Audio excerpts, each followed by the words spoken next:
Hi, this is Nicholas Vardy of the Oxford Club, and welcome back to this week's edition of Buy or Buy. In this series of videos, I take a popular stock making media rounds, and I strip away all the hype, and I let you know whether you should buy now, buy later, or buy never.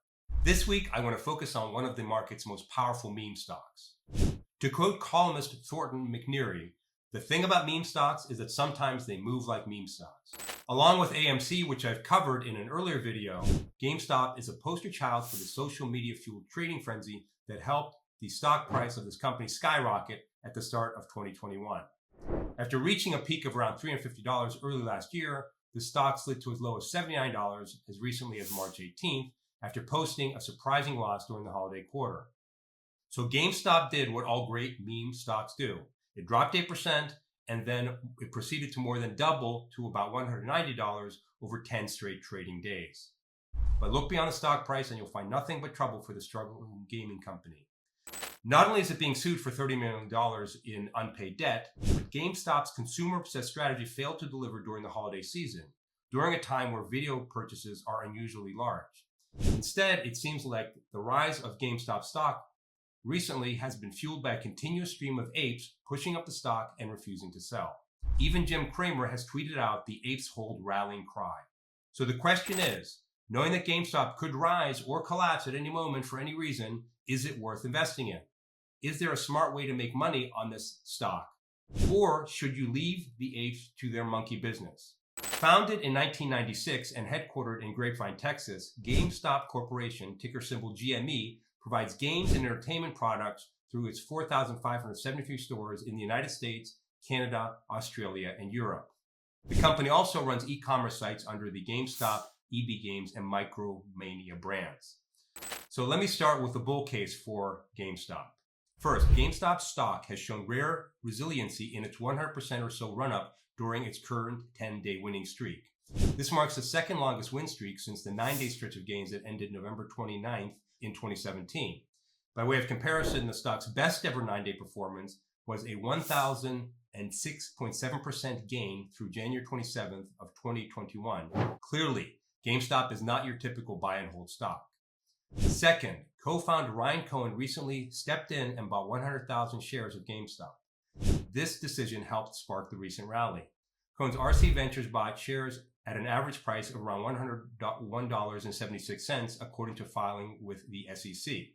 RC Ventures now owns 9.1 million shares for an 11.9% stake in the company. Third, GameStop is in the process of updating its business model so that it shifts its revenue from its physical stores toward its online presence. In June, GameStop overhauled its executive team and board of directors, naming a former Amazon.com executive as CEO and co-founder Ryan Cohen as chairman of the board. GameStop also announced last month that it plans to launch its NFT marketplace by the end of the second quarter of this year. Let's move on to the bear case for GameStop. As I noted above, GameStop recorded a loss during the holiday quarter despite an increase in sales. This surprised analysts who were expecting the video game retailer to turn a profit. GameStop posted $2.25 billion in net sales for the 13 weeks that ended January 29th. On an adjusted basis, GameStop logged a loss of $1.86 per share. Analysts had been expecting a profit of 85 cents a share.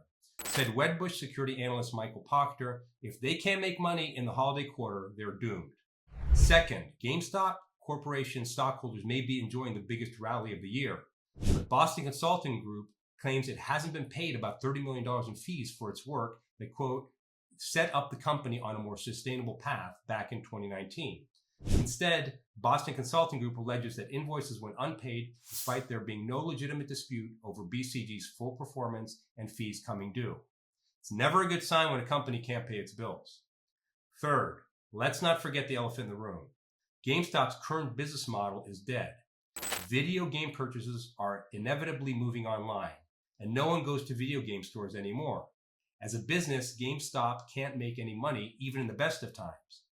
And it can't pay its bills. Management is trying to revamp GameStop's business model, but it faces a very tough slog ahead.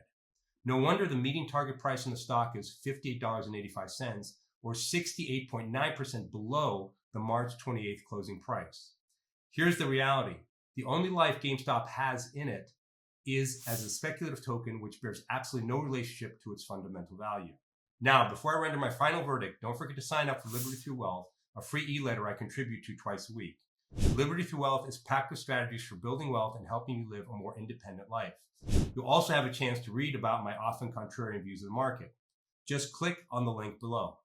Now, back to GameStop. Is it a buy or is it a buy? The upside for the stock includes an irrationally loyal ape investor base, some smallish increases in insider buying, and the company's efforts to update its business model with a new strategy. The downside for the stock is its inability to make money even at the height of the Christmas season, growing financial stress suggested by its inability to pay its bills, and the inevitable demise of its current business model. My final verdict, well, it probably won't come as any surprise that as a stock, I think GameStop is a buy, as in BYE. Yes, loyal ape speculators can prop up the share price temporarily, but they can't do it forever. As a business, the downsides of GameStop far outweigh the upsides over the coming 12 months, if the company even lasts that long.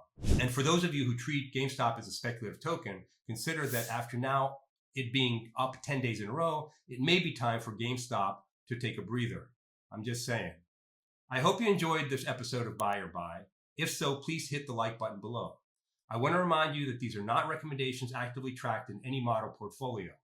If you want to follow any of my buys or sells, size your position accordingly, set a trailing stop, and never bet more than what you can afford to lose. Thanks for watching, and I'll see you next time on Buy or Buy.